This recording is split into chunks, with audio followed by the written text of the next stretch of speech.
Fala pessoal, beleza? Declarações polêmicas do STF. Nesse momento vocês já devem estar sabendo, mas eu quero trazer minhas considerações sobre o que eu acho dessa situação toda aqui. Vamos lá.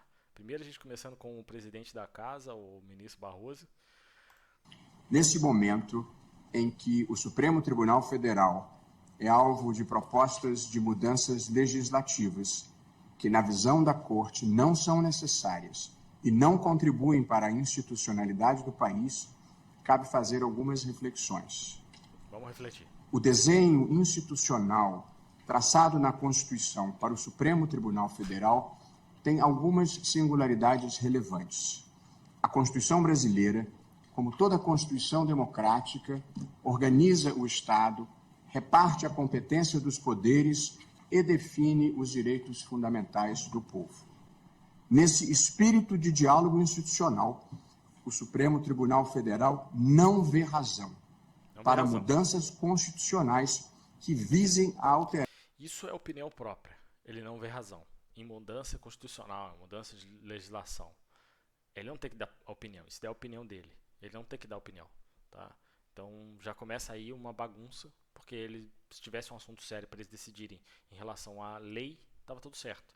Claro que ele é um ser humano, ele também é uma pessoa, um civil do Brasil, né, por assim dizer, mas ele se vê no direito de subir lá no STF, lá dentro do Ministério, e ficar dando opinião de forma para que todo mundo vai ver. Então ele começa a dar indícios de um discurso idealista, para não dizer partidário. Alterar as regras do seu funcionamento. Num país que tem demandas importantes e urgentes, que vão do avanço do crime organizado à mudança climática, que impactam a vida de milhões de pessoas. Eu não discordo do que ele está falando, não, mas ele não tem que decidir isso daí. Quem discute sobre essa questão é o executivo. E o legislativo, quando vê que o executivo está fazendo besteira. E o executivo está fazendo besteira desde o início do ano. E o legislativo está lá segurando as pontas e não está fazendo nada em relação ao que o executivo está fazendo. Né? Está tentando, mas os ministros parecem que são inimputáveis. Né? Eles acabam sendo pessoas acima de todo mundo, podem fazer as improbidades administrativas deles, e eles continuam lá no cargo e não acontece nada com eles. Né? A gente sabe de vários ministros aí que estão fazendo nada, são convocados para as comissões e não aparecem. Isso daí já é o suficiente para eles serem retirados do cargo e estão lá até hoje. Né? Então, nada sugere que os problemas prioritários do Brasil estejam no Supremo Tribunal Federal. Isso é verdade. Até porque as mudanças sugeridas já foram acudidas, em sua maior parte, por alterações recentes no próprio regimento do Supremo. Nos últimos anos, o Supremo Tribunal Federal enfrentou o negacionismo em relação à pandemia, salvando milhares de vidas. O negacionismo ambiental, enfrentando o desmatamento da Amazônia e a mudança climática, bem como funcionou como um dique de resistência contra o avanço autoritário. Por esse papel, o tribunal sofreu ataques verbais e a criminosa invasão física que vandalizou as instalações da Corte. Após esses ataques verbais e físicos, o tribunal vê com preocupação avanços legislativos sobre a sua atuação. Ué, o legislativo tem que fazer isso, ele tem que legislar. Não tem nada de errado sobre essa situação. Então, de novo, é um idealismo dentro da cabeça dele. Se ele realmente acredita nisso que ele está falando, ele descreve o pensamento idealista de um autoritário. Se é autoritário, ele é contra o governo, uma república, uma democracia, né? O Estado Democrático de Direito, que muita gente gosta de falar. E é preocupante esse tipo de pensamento. Vamos ver o que o Gilmar Mendes falou. Este Supremo Tribunal Federal, sempre atento às suas responsabilidades institucionais e ao contexto que o cerca, está... Veja, não é sobre responsabilidade, tá? Esse cidadão é um cidadão que eu respeito muito, ele é muito inteligente, ele sabe muito do que ele está falando, mas não é sobre responsabilidade, tá? Isso aí ele tenta criar uma narrativa para que ele discursa a favor dele, né? Claro, ele está defendendo o próprio ideal. E não é sobre responsabilidade, é sobre dever. O STF tem o dever de discutir de forma com que o colegiado chegue a uma decisão não monocrática. De novo, é sobre isso a PEC. Está preparado, não tenho a menor dúvida, para enfrentar, uma vez mais, e caso necessário, as investidas desmedidas e inconstitucionais, agora, eventualmente, provenientes do Poder Legislativo. Medidas exageradas, né? E inconstitucionais do Poder Legislativo. O Poder Legislativo só tem um objetivo principal, vamos falar assim, né? Além de ficar passeando e gastando dinheiro do povo, além do que devia. Eles têm que legislar, cara, e você não está acima da lei. É isso que você tem que entender, né? Então é mais um discurso autoritarismo, de autoritarismo. Então é mais um ministro que já está lá há milênios, né? Ele foi escolhido pelo Fernando Henrique Cardoso, se não me engano. Então já está lá há 20 anos, não devia ser possível, né?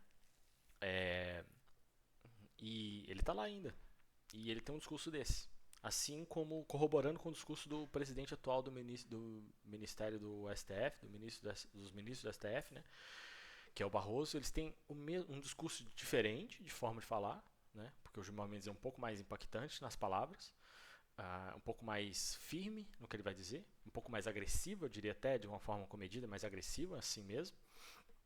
Mas ele tem esse discurso autoritário, quando ele fala que é inconstitucional, só porque eles estão decidindo sobre o que eu estou fazendo.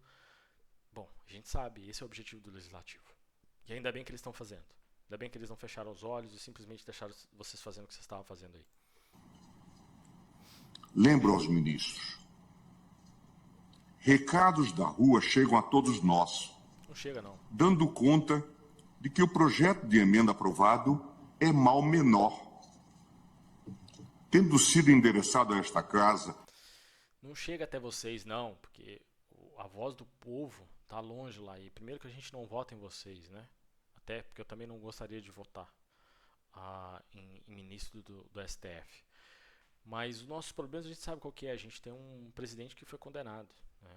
Então a gente sabe que vocês tomaram uma decisão e voltaram atrás. Isso para nós, pro povo. Se vocês estão ouvindo o povo, vocês já entenderam que vocês perderam credibilidade, meu caro. E é isso que vocês precisam entender. Entendeu? Se vocês querem conquistar o povo para estar ao lado de vocês, vocês precisam ter essa popularidade. Vocês precisam passar confiança nas decisões de vocês. Demonstrar que vocês conhecem do que vocês estão fazendo. Que é indiscutível o que vocês estão fazendo. Só que não é. O problema é esse. É isso que está acontecendo, tanta impopularidade quanto ao STF. E detalhe, o STF deveria ser como um árbitro de jogo de futebol. Ele não pode ser o protagonista. E vocês aparecem demais. Existem muitas notícias em que vocês estão se envolvendo na política nacional. E isso não é responsabilidade de vocês. Tudo bem vocês darem palestra, vocês darem opinião, vocês darem aula em faculdade. Não é essa a questão. A questão é vocês, de forma oficial, darem a sua opinião de forma partidária e idealista. Isso é um problema. E aí você começa a denegrir cada vez mais a imagem do STF, que já está desgastada por demais. Agora, como forma de impedir possíveis reformas ainda mais drásticas ao funcionamento da Corte, ou mesmo a instauração de processos de impeachment contra membros deste tribunal. No particular, senhor presidente, é preciso altivez para rechaçar esse tipo de ameaça de maneira muito clara. Rechaçar a ameaça? Esta casa não é composta por covardes. A agressividade dele. Comedido. Esta casa não é composta por medrosos. Cumpre dizê-lo com a serenidade, mas com firmeza. E com o desassombro que esse tipo de investida exige de todos nós, membros desta casa multicentenária. Este Supremo Tribunal Federal não admite intimidações. Então, ele considerou que a PEC é uma intimidação. Por quê? A questão toda é, por quê? Por que os ministros do STF tiveram essa reação? A gente fala sobre idealismo, sobre ser partidário e tudo mais, mas por que eles estão tendo essa reação? A única coisa que eles deixam claro no discurso deles é a defesa autoritária, de que eles detêm o poder de decidir sobre tudo, inclusive sobre a questão do impeachment, que ele critica. Bom, como é que eles mesmos vão julgar eles mesmos? Não faz sentido, né? Eu acho que nenhum juiz, em nenhum lugar do mundo, um juiz julga ele mesmo. A não ser Coreia do Norte, esses lugares meio esquisitos aí que tem umas regras meio estranhas.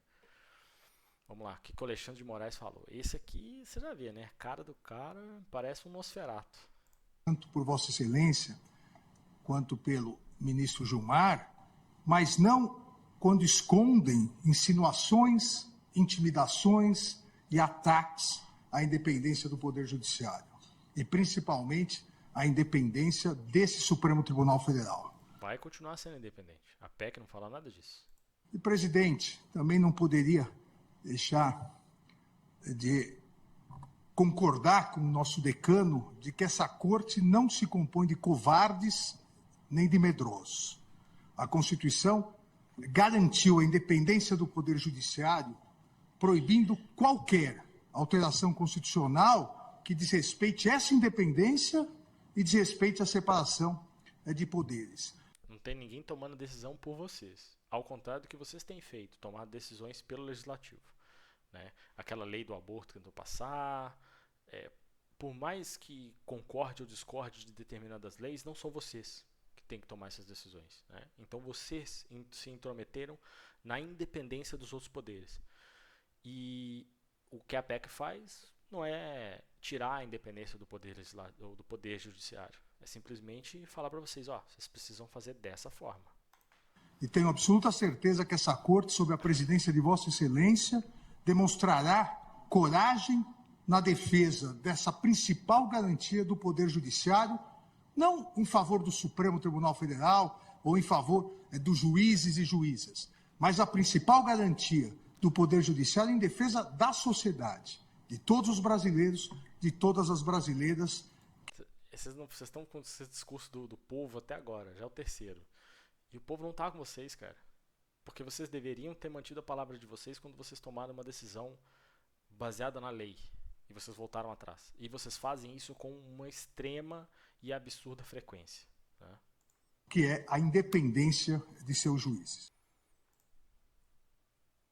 Eles cortaram esse canal aqui, eu achei na internet aqui, mas, bom, eles cortaram uma parte que eu queria que o Alexandre de Moraes falasse, que ele basicamente ele começa a falar do cara lá do 8 de janeiro, que foi preso e morreu recentemente. Meus pêsames para a família do Clériston aí. Ninguém merece morrer, assim, um cara que foi induzido a fazer o que ele fez, né, de forma manipulativa completamente, né, e largaram ele à mercê. Bom, o cara não devia ter comentado sobre esse assunto, um pouco mais pra frente ele fala sobre isso, né, e o Alexandre de Moraes, ele corre o risco de perder o cargo por crime doloso, né, culposo, sei lá, porque ele tomou a decisão de prender um cara que era réu, não era condenado ainda.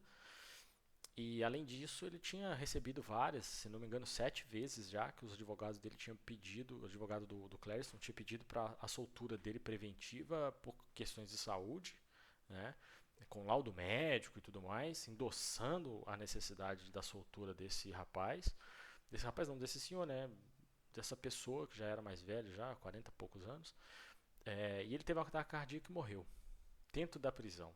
Né? E aí tem o problema da precarização da prisão, dificuldade para atendimento e etc. Mas ele deveria ter acatado, ter ouvido de forma humana, tá? De novo, se for para tomar esse tipo de decisão e ser de forma irregular, autoritária, de tipo assim, eu fiz isso e acabou, não vou analisar de novo, não vou observar qualquer pedido de soltura, por mais que ela faça sentido, coloca uma IA lá. Então a gente não precisa de pessoa mais para tomar decisão jurídica, né? E não é essa a ideia. A gente tem as pessoas lá, juristas, conhecedores do assunto, claro, né? Que tem todo o mérito para estar lá, para tomar decisão em prol da população. E quando você deixa um cidadão morrer, meu caro, você é o principal fator, assim como o Dino é o principal fator que denegre o STF, o Dino denegre o governo atual, né? Tá sendo queimado pelo Lula, parece que está sumindo. Bom, vou acabar esse vídeo aqui para não me estender mais sobre esse assunto. Mas é revoltante a situação toda, porque os caras não deviam estar dando essas opiniões, porque começa a transparecer todo esse idealismo que eles têm. E parece que eles se reuniram com o Lula, né? na noite de quinta-feira, dia 23, na noite do dia 23, no dia seguinte, se eu não me engano, no mesmo dia da decisão, acho que foi no dia seguinte. E eu acho muito estranho, por que o Lula ia se encontrar com os membros do Supremo? Isso aí é muito esquisito, traz alguns temores, até porque a maioria das ditaduras que quando elas foram instauradas sem o poder legislativo, tá? Então sempre o executivo e a Suprema Corte de um país se envolveram para que aquilo acontecesse. Não estou dizendo que é o que vai acontecer no Brasil, não estou dizendo que é o que eu acho que vai acontecer, mas é tudo muito estranho essa questão. E também tem umas declarações muito estranhas, supostamente de um ministro do STF, né? O pessoal da CNN lá perdeu muita credibilidade para dizer o que está dizendo, mas eles dizem que um Supremo do STF falou que acabou a lua de mel. Que lua de mel? Quer dizer que o STF tomava decisões a favor do PT quando era importante e independente da lei? Isso não pode, né, cara? Então, vocês estão em maus lençóis, tá complicada a situação de vocês e precisa disso sim. Precisa disso e você, Alexandre de Moraes, tá complicado, cara. Você tá lutando contra você mesmo. A melhor coisa é baixar a bola e só garantir a lei. Beleza? Bom, gente, é isso. Espero que vocês tenham gostado. Mais uma situação aí do governo federal aí, né? Uma confusão toda aí. Espero que isso daí abaixe um pouco a poeira, não chegue a um ponto mais extremo. E já sabe, né? Curte, compartilha, se inscreve no canal também. Mais notícias sobre política e discussões também, reflexões sobre política de Minas Gerais, de alguns dos outros estados e principalmente do Brasil. Você vai encontrar aqui, beleza? Falou, valeu!